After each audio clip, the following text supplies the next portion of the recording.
G'day crew. I'm upgrading my Minn Kota to the new Instinct, and this is it. Get a first look at it.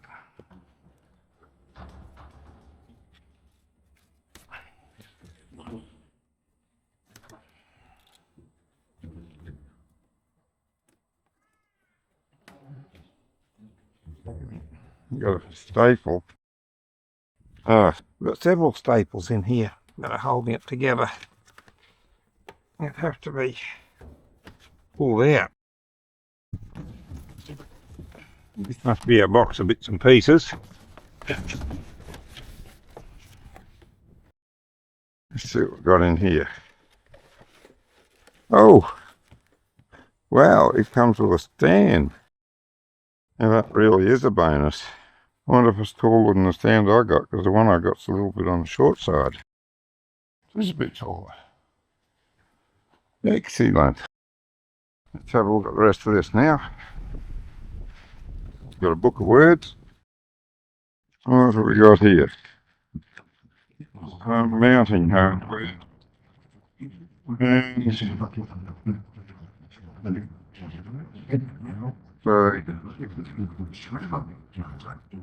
network cable.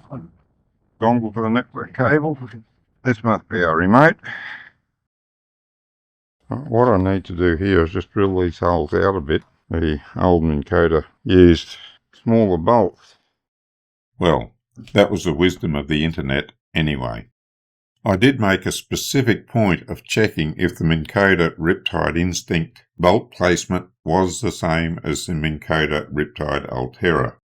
There was only one answer, but that person said that they had replaced theirs and all they had to do was drill the holes to accommodate the larger bolt size. Not true, but at this stage I didn't know that. So I went ahead and did what the guy said, drilling out the existing holes to take the new bolts. Should I have measured the thing first? Well, yes, probably. Why didn't I? Well, I took the word of some anonymous guy on the internet. Now, all my life I've been a bit gullible, believing what people tell me and thinking that they're being honest. I know that. I just hope that the guy that gave that answer made a genuine mistake and misunderstood the question, rather than deliberately trying to mislead someone. Because some people think that's a joke, but really it's not all that funny. This is the mount for the new Minn Kota. You can see there, that's the old mount there. Now, I did look on the internet and I found someone that said, oh yes, the new Minn Kota fits the old mount, you just got to drill the holes a little bit larger because they're using bigger bolts. Well, bullshit. I needed to make the mount that much bigger. So I've had to weld some stainless steel onto the outside of it, make it big enough to take the new Minn Kota.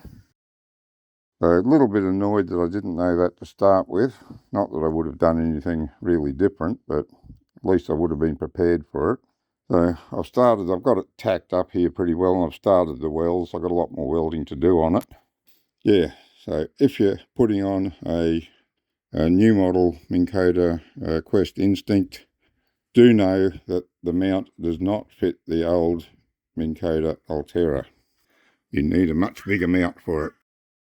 I'm completing the welds to extend the plate here, and you can see that I've got towels spread all over the front of the boat to catch any welding splatter. I very much doubt that any welding splatter would be enough to set the fiberglass on fire, but it would certainly be enough to damage the fiberglass and destroy the aesthetics of the boat, make it look awful. So well worth protecting it. If I'd used dry towels, there would be a risk of the towels catching fire from the welding splatter, which is why I wet them down.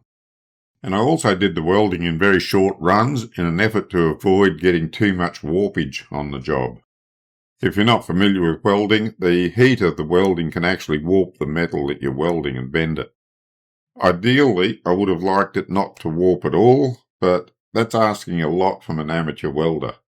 A professional might be able to do it, but it's a little bit beyond my capability, so best I can do is hope to minimise it. Okay, that's the finished plate there. It's not perfect. A professional wouldn't have these little pieces that aren't filled in.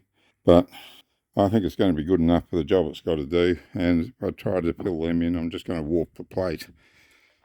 It's pretty good at the moment. There's a little bit of warpage came into it. A little bit that's there I can live with. It'll still work just fine. You can see it sort of kicks up a little bit here. Yeah, other than that, it's pretty good.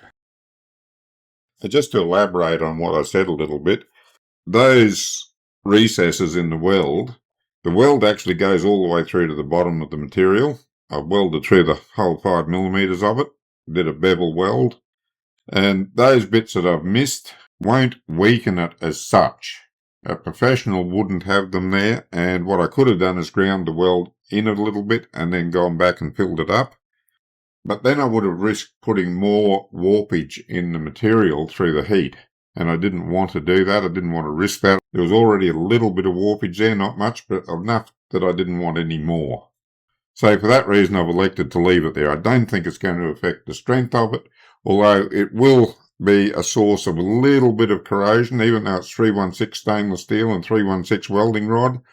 The fact that there's a rough piece there is going to be a point where water and moisture can collect, and it will cause some rust stain. It won't actually rust, but even 316 will give off some rust stain.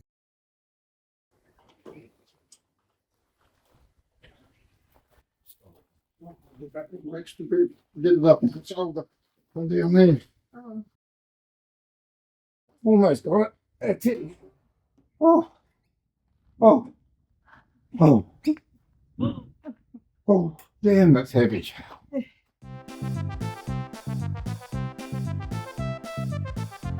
Oh, yes, it's going good so far. That's sort of the last one. It is. I can't find another one. Yeah, I got it over here. Oh. I had to cut a special thing Oh. because there's two places to the side to get it in, so I put this in as a washer Wow. so that I can get the. Oh, yes. Yes, yes, yes. I always need it on, but I can do all right by myself. I've got one bolt I can't put in. Oh.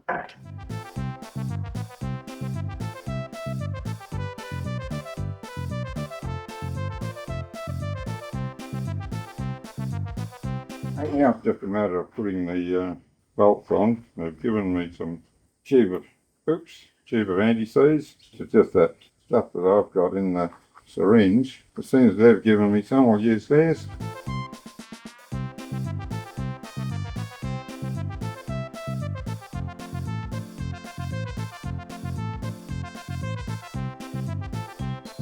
And because of the geometry of the stand that I've got to hold this, I've had to make a little washer out of a bit of stainless steel tube. When I put the bolt in through there, the washer goes on there and the nut goes on the bottom of it. That's on the back one. That's because this on the other side is too close to the hole for me to get the nut on. So I've lowered the nut to where there's one of these holes on the side and I can get the nut in through there.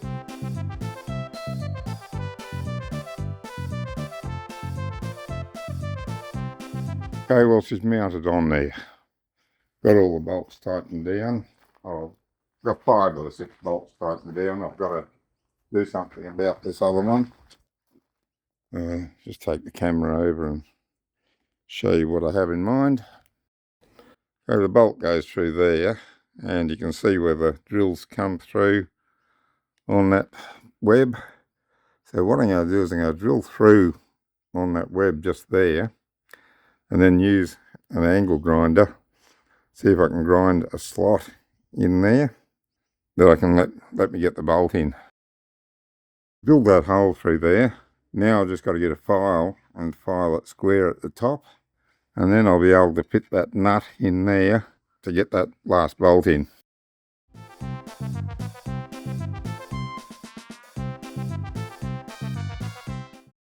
I zip tied the network cable to the coil up here at the head end, and I zip tied it to the coil down here at the bottom end as well. But I made sure I left enough slack so that when it goes up, the network cable isn't stretched. So if you're going to zip tie it in place, make sure you do that. And then, of course, I put some more zip ties down along here just to hold it together with the power lead. Not the best idea to bundle a power cord with a network cable, but not a lot of options either. And it's only a relatively short run, so I think I'll get away with it okay. I mounted the new stand on with this. It is a lot better than the old stand. It's a little bit taller. I had to cut some off of it, in fact, to fit in here.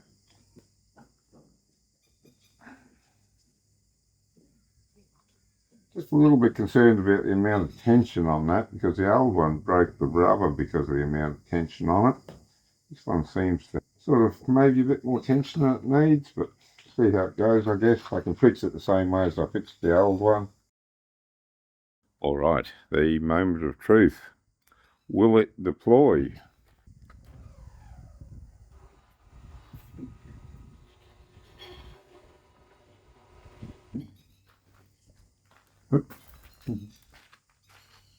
Okay.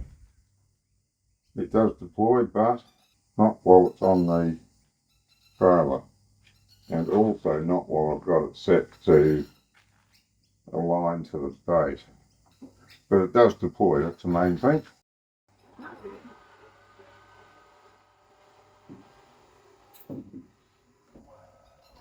And it does stay. Alright, well, she's working. That's all I need to know for the moment. So there you go. That's how easy it is. I did have a lot of the work done from my previous installation. I had the wiring all done. I had the stainless steel bracket to mount it on done. I just had to modify that a bit. A lot of the DIY skills that I've got, I've developed over a lifetime. You can develop them too, but if you haven't got time for that, there's professionals that you can hire to do the welding for you, for instance, and they'll do a better job than I can do. So if you do have a mind to do something like this, mounting your own Minn Kota or whatever on your boat, if you've got the confidence that you can do it, by all means, give it a go. Best of luck, and until next time, good fishing.